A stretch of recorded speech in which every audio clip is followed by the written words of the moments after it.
Kakain muna ako ng bato para malakas ako ngayon. Guess what I'm gonna do today, guys? Hey? Guess what?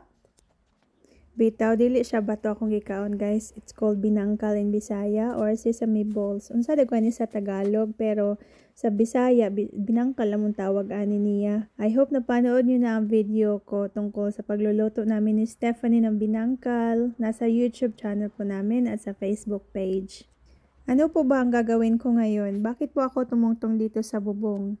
For today's vlog, ipapakita ko po sa inyo kung paano ko lilinisin ang aking gutters. That's right guys, tapos na po ang winter dito sa South Australia. Iba't ibang klaseng maintenance ang tinutukoy ko po. Sana all may maintenance, ako nga wala eh. Sana all!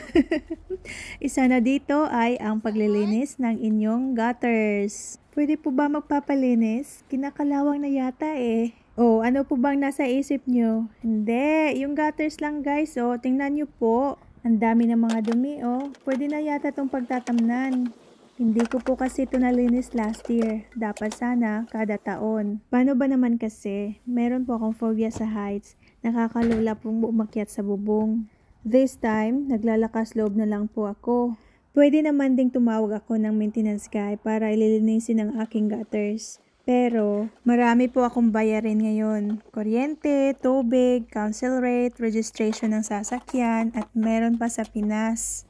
At malapit na din ang renewal ng aking home and content insurance. Ganun din ang aking comprehensive car insurance, guys. Kaya ako na lang po muna ang naglilinis ng aking gutters ngayon para makakatipid. O, akala niyo lang masarap ang buhay ko ha? Mas masarap ako! Anyway, madali nga lang palang paglilinis ng gutters guys. Ang mga tools na gamit ko ngayon ay nabili ko sa hardware shop. Ang tawag nito ay garden trowel or bunglay sa Bisaya. Ay bunglay, mamunlay tabay. Pero ito po talaga ang pinaka-importante. Itong Cyclone gutter cleaning tool. Specifically made for gutter cleaning talaga siya guys. But you can also improvise a tool. At syempre, gumamit din ako ng balde. Dito ko po nilalagay ang mga gunks, dirt, or soil na nakikita ko sa gutters. Sabi ko na nga ba pwede na itong pagtatamnan. This gives me an idea of having a rooftop garden. Pwede na. Pero, baka naman high maintenance yun. Hindi katulad sa akin, low maintenance. Simple lang akong babae. Simple lang din ang pangarap ko sa buhay.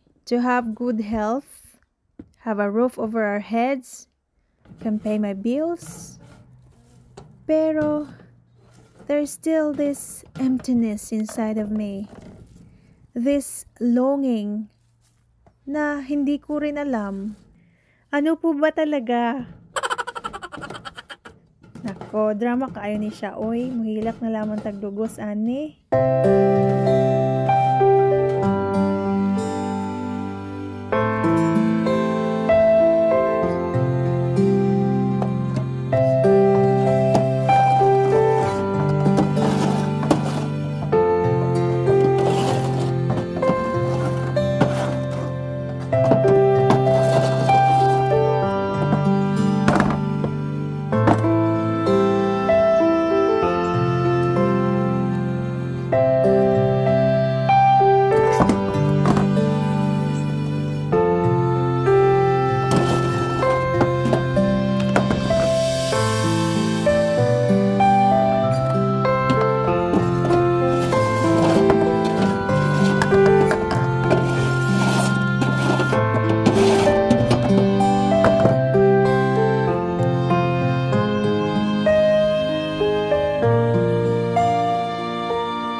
Finally, the screw is undone. Marunong talaga akong gumamit ng drill bits.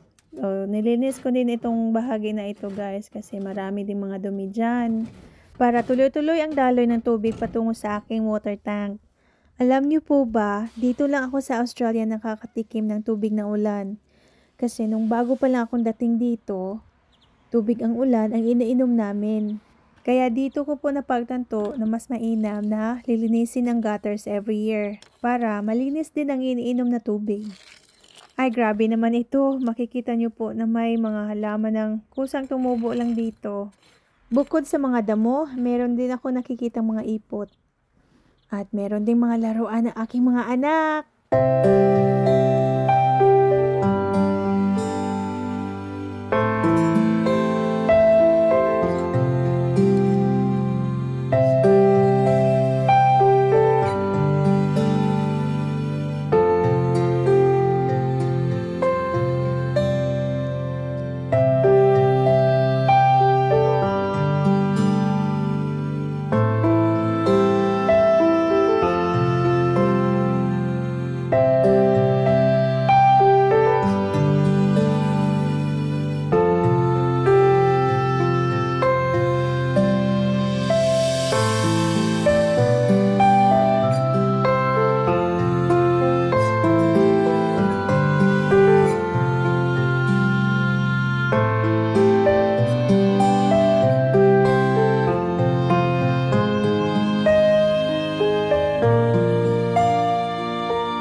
Matutulog pa ako mahimbing mamaya because this job is finally done. So, ayan po guys ang ating vlog for today. Maraming salamat po sa continuing suporta sa aking channel. And please don't forget to like and subscribe. Pwede nyo ding i-share. Thank you so much for watching. Bye!